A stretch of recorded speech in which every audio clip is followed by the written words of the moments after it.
मुहम्मद देबो ऐसन भतार के से जब सुत तनी भिन नुकेर के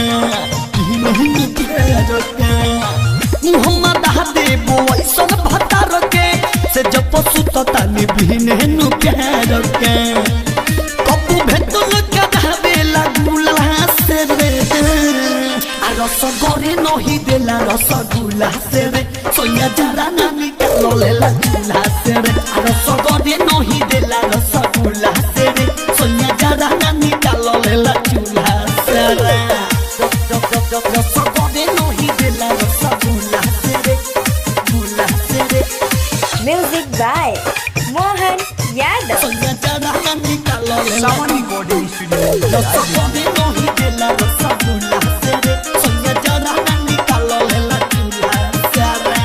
पहले से जनती तो करती न शादी हमरा जिंदगिया के भइल बादा बरादी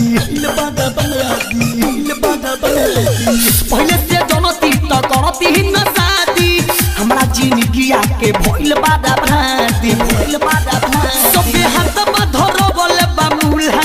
से रे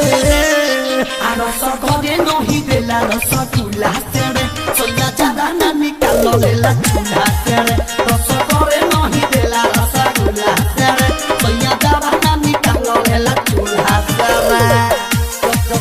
रसगोरे नहीं देला रसगुल्ला से रे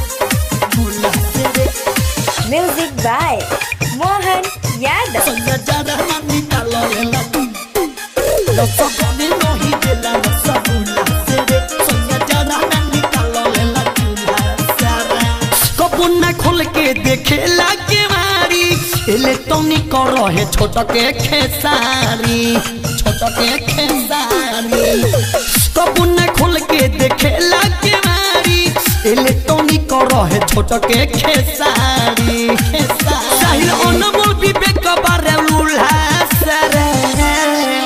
रसगोरे नहीं देला रसगुल्ला से रे सोया जरा नानी लोलेला चूल्हा से रे रसगोरे नहीं देला रसगुल्ला से रे सोया जरा नानी लोलेला चूल्हा से रे